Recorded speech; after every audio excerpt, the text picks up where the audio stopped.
Welcome to this week's episode of L.I.F.S. And it seems like quite a long time that we've been sat here, been traveling around the world, Saudi Arabia, Los Angeles. Quite nice to be back home again. It really is, Matthew. Do we have any of the cities? I think we have Vegas too, right? So we had Vegas, we had LA twice, Riyadh. We've been on the road a lot, and I definitely miss the traditional episodes of Lyft. So I'm really excited to be here. And today we have a special guest who I'd love to introduce, someone who I've known for many years and who's had an impactful journey in our industry. Andrew Kolman, who is the Vice President of Global Product Development at Matrix. Andrew, thank you so much for joining us on this week's episode of L.I.F.T.S. Yeah, thank you for having me, Matthew and Mohammed. I appreciate it. Well, we're glad to have you.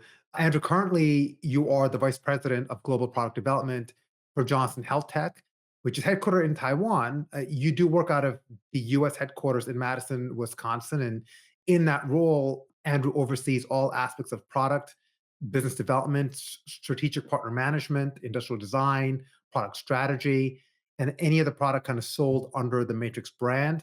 We're excited to have you on this episode and look forward to kicking off the conversation on this week's topics.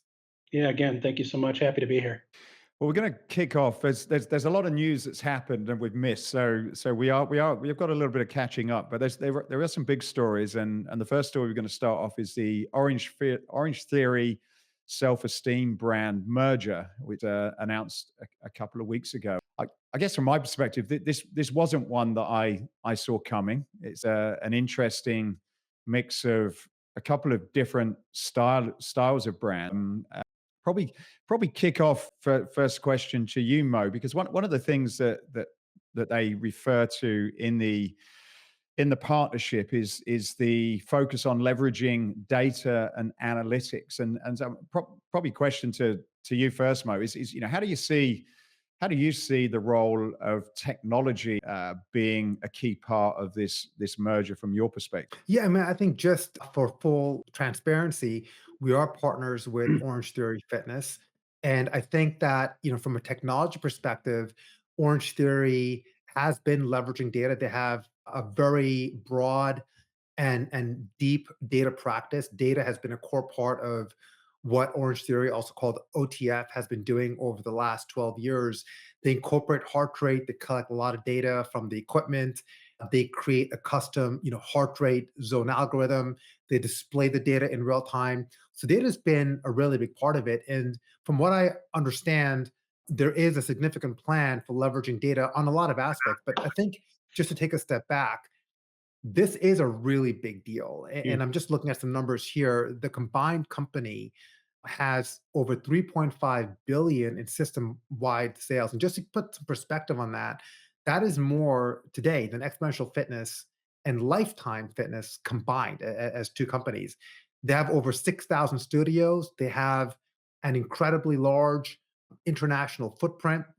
And I think there's a lot of positives where this is really two big brands coming together, but they really fit nicely together, in that their strengths match well together. So for example, Anytime Fitness has a very strong international franchise business.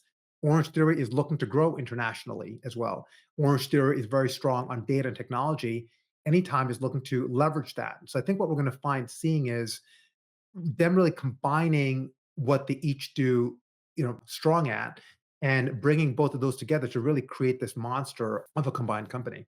Yeah, I was interested on the sort of brand positioning and brand identity across what seems like fairly diverse markets. What are your thoughts on that? Like, you obviously, Andrew, we had a brief chat off camera about Orangetheory and how successful they've been, but I guess they are, as you say, they are two very, very different models in some respects. So how do you see that from a brand perspective? Do you have any thoughts on that? Well, to me, it's interesting because if you look at what Self-Esteem has done with Basecamp and Summit, they're kind of getting into that more boutique studio environment where Orangetheory plays very heavily, and that's their meat and potatoes, right? That is their business.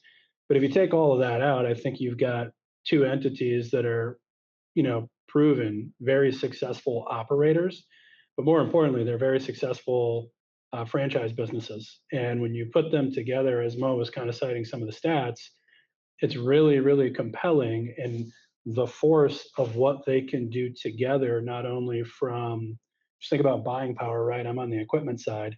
You think about the studios and you think about 51 or 5,200 locations across Anytime. We're an approved supplier for Anytime.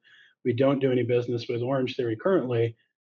I look at that and go, wow, what a consolidated buying power that they have together that really gives them the ability to look at potentially bespoke equipment for their environment, which maybe they haven't done today. I look at, you know, Mo, you touched on franchising outside the States and going international. And Anytime is the only operator that has operations on all 7 continents, right? I don't know that going down south to Antarctica is necessarily where Orangetheory wants to be, but they're there and they've done it. And so I think it's really complementary. Now, the thing that's really intriguing to me as a 20-year industry vet is, what does that combined group look like moving forward?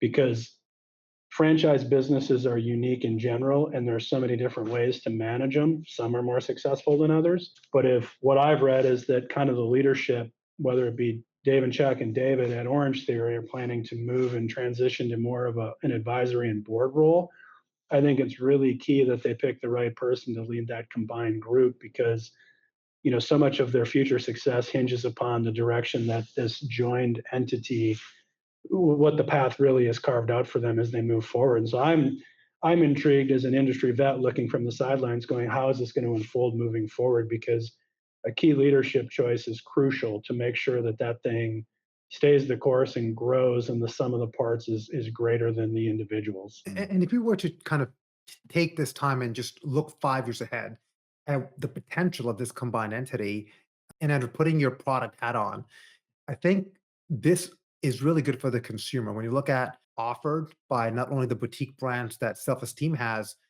but with Orange Theory, we know that doing hit workouts 5, 7 days a week is not what's best for you, right? You need Right. you need variety, you need combination. But Orange Theory didn't really have that, and having an open gym model doesn't really fit with their unit kind of system. But now that they have Anytime as well, combining data to create a seamless experience, maybe having an Orange Theory based endurance running class and on your Matrix treadmills, or creating a strength product that kind of strengthens certain parts of you on those strength days, and then you can go back and do your hit workouts on other days.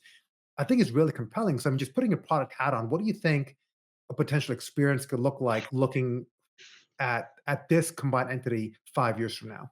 Yeah, I would even zoom out a little further than that, because if you take Self-Esteem's portfolio of brands with Waxing the City, Stronger You, Basecamp Summit, Anytime, and then putting in the Orange Theory aspect, I just think cross promotion, leveraging the membership bases across, and then thinking about, you've got millions of people at the point of sweat every day, and leveraging those platforms across the different install bases, right? Why wouldn't you be able to have, for somebody that is interested in hit, that's an Anytime member, that's never done it, that's scared of it, what's preventing them from putting that class into a treadmill that's accessible to an Anytime member on an Anytime floor, to give them a little bit of that taste, right? And have it be an Orange Theory or Basecamp experience. Why aren't they, why wouldn't they be leveraging what they do with Stronger You across this installation base, and leveraging those screens to talk about that and educate these people on what's possible? But more than that, actually make it transactional at the point of sweat, so that when you've got that impulse to say, I'd really like to learn more about this, tell me more, with one click of a button on a screen, they've got my data. They know who I am. They know where I'm from. They know what I do, right? Leverage that and start targeting the marketing, and target your deals, and target your experiences to broaden out and cross promote, right? Let people know within those 4 walls of whatever Self-Esteem or Orange Theory you're in, what's available. And now that you have that ability, I think it would be a miss 5 years from now if we're not seeing more of that, because it's self-fulfilling, right? If they can leverage those touch points to drive more engagement with the other brands and the other boxes, you've got a lot of people that are already there. It's captive audience. Personally, for me, I think it would be a miss if there wasn't more of that.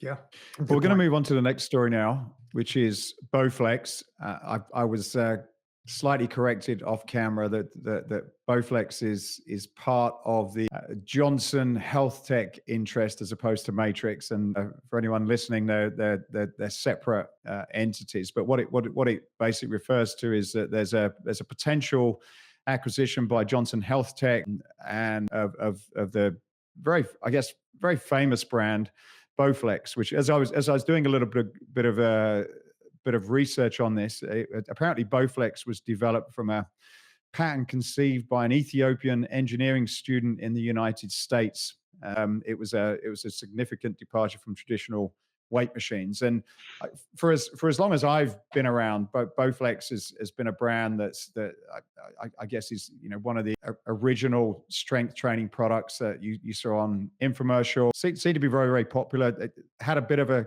comeback, I guess, recently, but it was an interesting. There's two things, I guess, from my perspective that surprised me. One is that the company managed to get itself into a position that it had with such a strong brand. My guess is there's some very smart people from the product side and business leadership in there. So it was unusual to see them getting into difficulties, and maybe knowing the experience of that organization, you would have thought that they could have probably figured out a way out of the situation, but unfortunately not.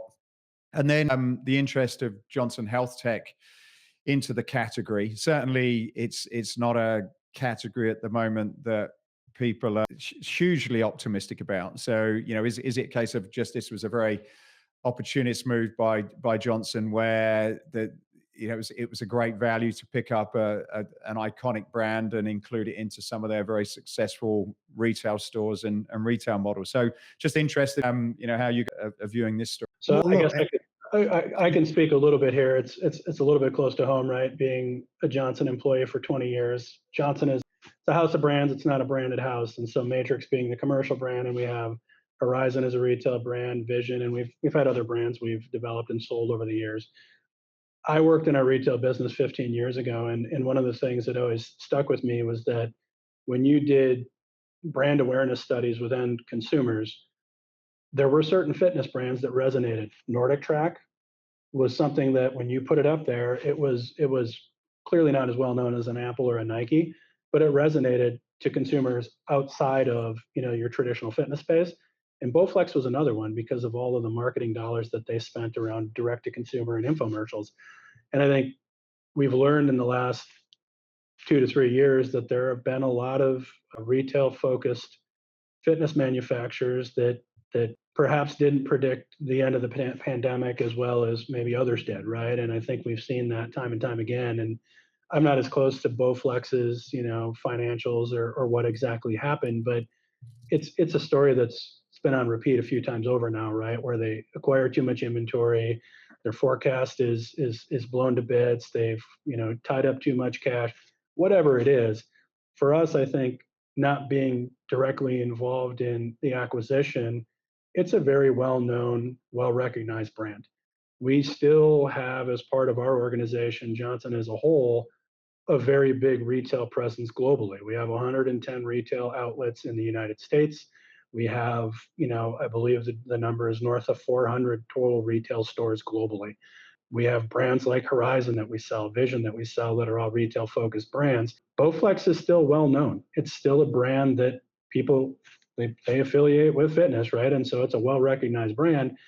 Given all of the dynamics and knowing the organization as well as I do, I feel like it's picking up a very valuable asset purchase at a reasonable rate, is my understanding. Everybody's kind of talking about how retail is taking its lumps, and it absolutely has. I think we've all seen that and experienced that firsthand. But we've seen some signs of that bottom is possibly happened, right? And there will be some leveling out of the playing field now. I think there's good growth on the commercial side within the commercial segment, and we see that with all of the macro factors, the story we just talked about, the advent of the GLP-1 drugs and what that might do to bolster fitness and the help that it can bring and the visibility to our industry. Retail's not dead, and it's not going to go away. I think what happened with COVID is you saw 2 years of purchases moved up into a 6 to 9 month span. And so there was this massive spike and a deep trough where a lot of folks overinvested and are struggling. But we're seeing a leveling of the playing field here. And I think, there have been times in my 20 years in this organization where I've stepped back and gone, geez, I don't quite understand that. I wouldn't have done that. But I've learned not to doubt, because most often when these things have happened and presented themselves, and I think I've shared some of these stories with you, Mo, oftentimes, i.e. the acquisition of all these retail stores, certainly paid dividends during COVID when we didn't experience a reduction in force. We were profitable, and the commercial business went way down because gyms were closed.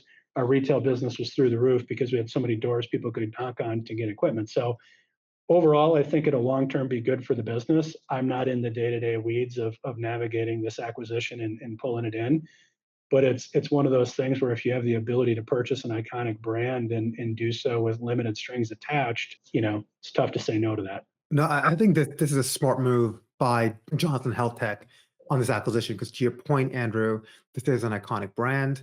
There are some strengths. I think there are some debt that is also being acquired, I believe, as a part of the transaction. But nevertheless, it's a valuable brand. And ultimately, in order for the brand to survive, and I want to touch on a couple of points here, you do need to have someone with the capital and economic kind of reach of Matrix and Johnson Health Tech. I think when you look at what's happening in the industry, we don't use the term hybrid anymore. We just use the term consumer experience, just because hybrid is what we talked about a couple of years ago, right? And right now it's really about meeting the consumer where they are. And that means that they could be at the gym, they could be at home, they could be in a hotel. And when you look at the breadth of offerings that Johnson Health Tech has today, with this acquisition, even before this, you've had the capabilities to kind of do that. But I want to just double click on Bowflex for a minute, because I think that this is an important point for the industry, because we are at an inflection point right now. We've got to decide as an industry, are we going to be the Blockbuster or the Netflix? Are we going to be the Nokia or the Apple? And just late last year, I mean, a couple of things. And I remember the BlackBerry CEO in the late 2000s calling the iPhone a toy, and that it would never be a true business product. He just didn't see it. Well, last year, the Bowflex CEO stated that, we're not going to focus on the content stuff like a Peloton, which is fitness entertainment, but we're going to make really good home equipment. Well, clearly, you know what the customer valued, right? They valued great content, the fitness entertainment stuff, even though the product might be mediocre.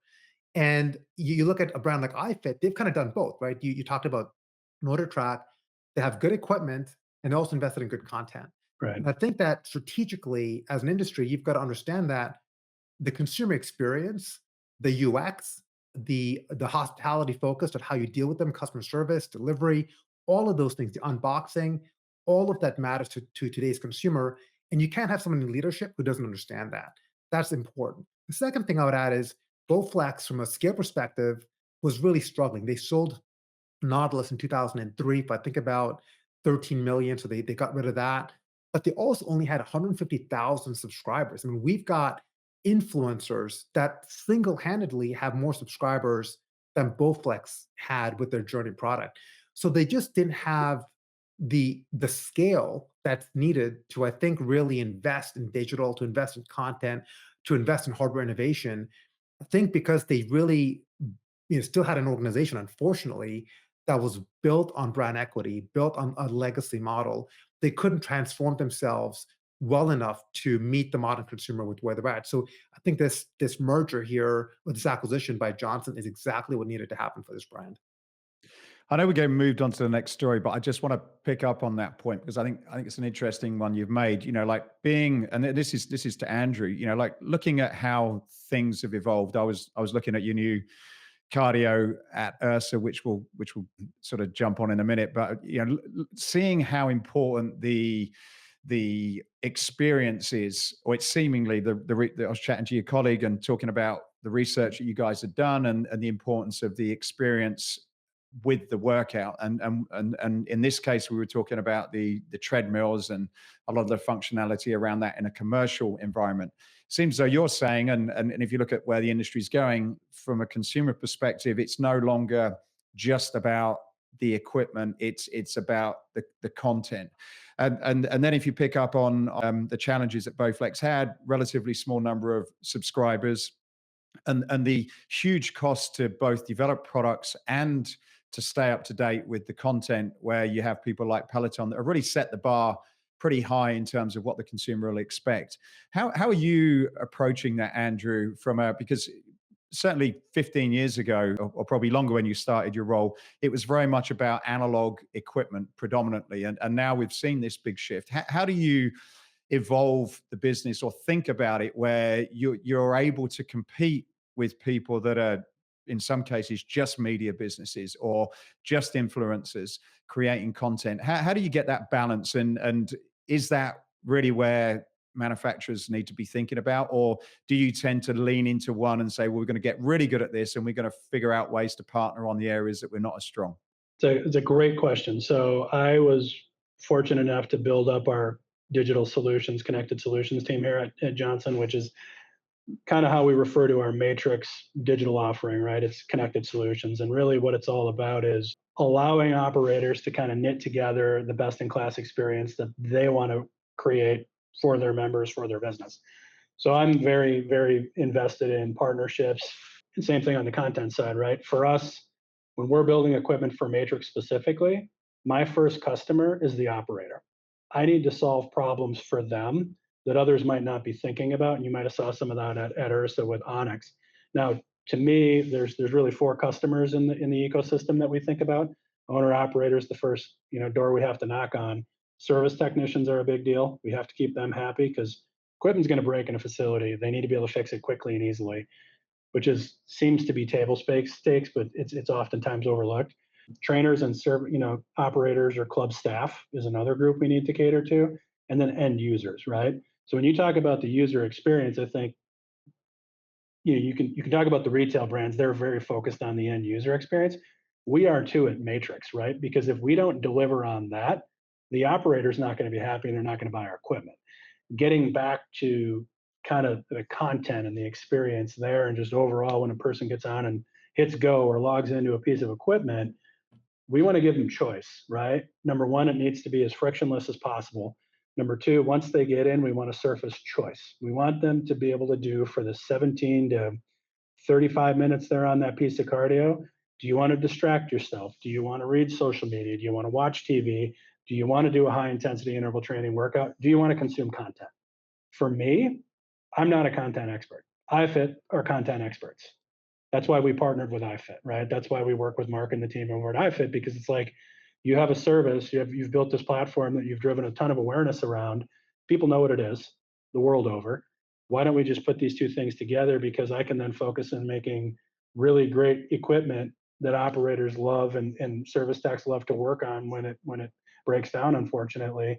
But users can consume what they want to consume. And so I'm very focused on that, right? And if it's iFit here or it's a different partner in Europe, we've got channel partners here in the US, for example. We work with a group called Y360, which is they make content for YMCAs. They are YMCAs doing content for Ys. We've integrated that on our screens. And so for us, we're happy to go where our customers want us to, the operator. On the retail side, we do have a line of Matrix retail equipment. We work with iFit, and so I think it's one of those things where if the market was telling us very loudly, you need more, I need more choice, I need this, I need that, we'd react. But I think partnering with iFit and delivering that experience seems to be widely accepted by the market today. And so I let experts do their thing, we'll do our thing, and when we see the needle move pretty nicely when we put those things together, because it creates best in class experiences, and they can be experts there, we'll be experts here.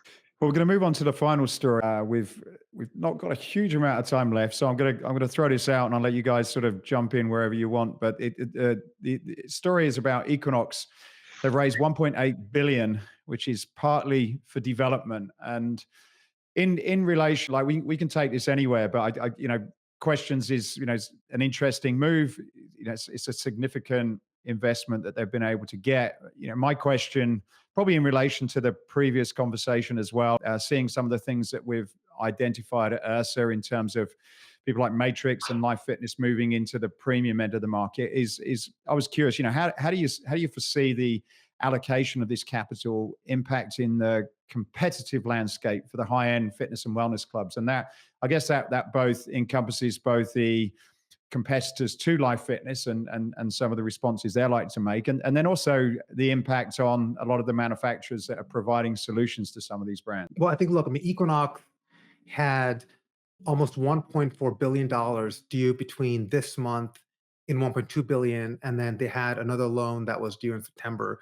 So out of this 1.8 billion, a majority of that was used to address debt that they had, in addition to giving them some working capital for growth and for other operations. This is, depending on who you ask, it was very, I think, positive news for the industry in that it kind of helped strengthen an iconic brand, a very important brand, a critical part of our fitness infrastructure. We have to see Equinox succeed, and we have to see that premium segment succeed. At the same time, if you look back at Equinox's investments over the last, let's just say, 5 years, they overspent on digital in a lot of ways with Equinox Plus. I mean, Andrew, you're just kind of talking about partnering where it makes sense, building on where you're strong in. And yeah, they had a team at one point of over 350 people working on Equinox Plus, and they've since scaled that down. So I think this allows them to restructure a little bit, but it also speaks to the industry in general, right? I mean, you've got Equinox kind of coming out and saying, look, we got this big loan to pay off some other loans that we've had, but today getting capital is difficult. Capital is expensive. Businesses have to be profitable.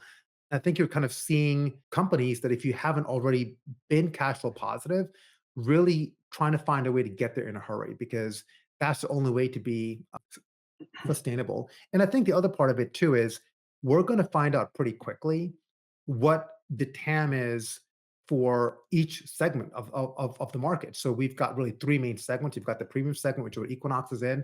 Have they overbuilt? Like, what is the segment there? You've got your mid-market segment, then you've got your high value, low price segment. There's a lot of investment happening on the lower end and the high end. Yeah. But are we overbuilding capacity? I think time will tell. We're going to find out pretty quickly. Our take on it, and clearly you look at what we launched at Ursa with the Onyx line, and we'll have follow-ups, at FIBO and launch it there as well next month. We went into the pandemic, we started Onyx back in 2019 before the pandemic hit. We went into the pandemic, and we, as an organization, very firmly believe there was a bifurcation happening in the market, what you just explained, Mo, right? Premium and HVLP and low end. And it's one of those scenarios where the affluent crowd that will spend money are going to continue to go where they want to go, and they're going to want those experiences. We see that, and you saw that in some of the statistics in that Equinox article. Member retention, engagement, revenue is up.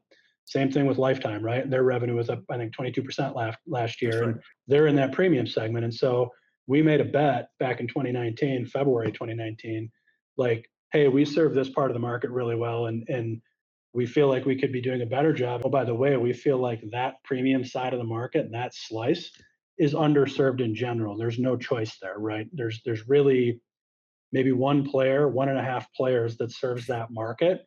We believe the customer needs choice. And so the way that we approached it was we set out with Onyx 5 years ago.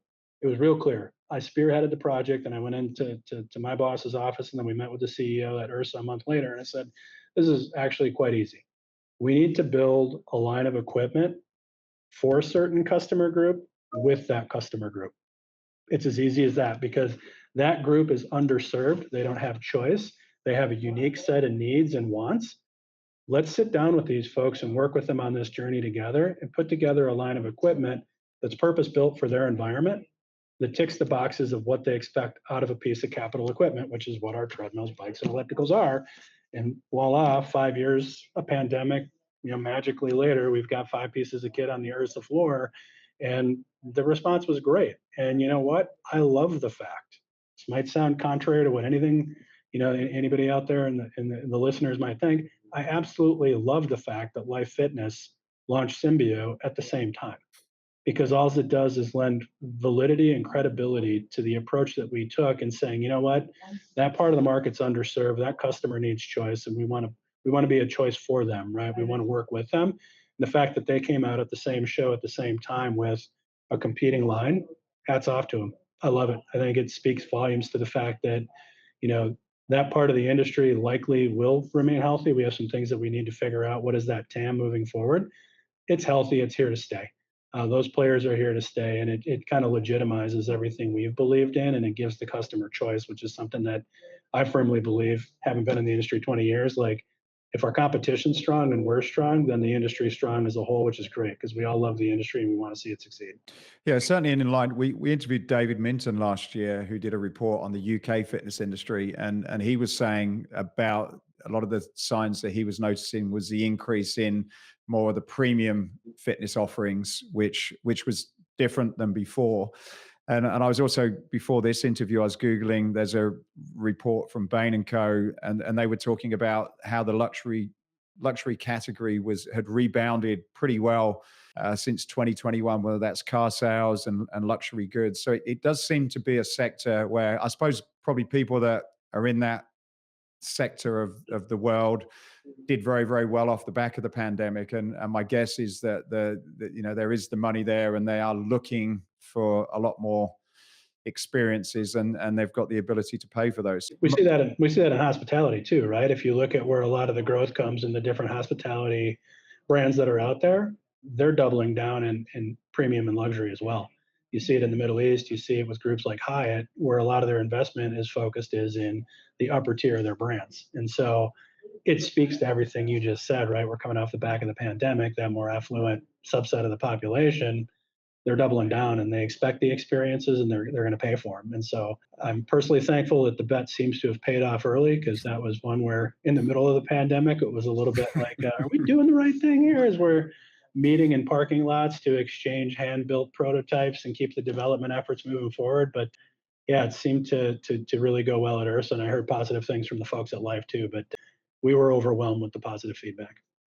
Great. Well, it looked fantastic. Mo, do you have any, I know we've run out of time, but Mo, have you got any final thoughts here before we wrap up? Yeah, I was about to hit on that. We love to end the episode with some key takeaways. And I think looking at the different topics that we talked about, it's really that premium and the investment is here to stay. It's not that, it's just the affluent market, but what we've seen happen is consumers in general are willing to spend a bigger slice of their wallet on better experiences because they understand that it has a better outcome for themselves. So they're almost investing more in health and wellness for themselves. I think that's the biggest takeaway that I have, and I'll pass it on to you. No, I agree with you 100%. I just want to thank you guys for having me on today. I really appreciate it and enjoyed the conversation. But yeah, I think Mo, you hit the nail on the head. It is maybe the affluent customer was the wrong term. I think people are willing to spend when the return on the investment is there, whether it be for automobiles or vacation experiences or fitness. We see that more and more across our research as well. It's like if the value is there, they'll spend a little bit more money to drive that return. Well, thank you guys. And thank you for listening to today's episode. If you got anything for this, could you please do us a favor and subscribe, because this will allow us to get this out to more people. And also, please tell someone.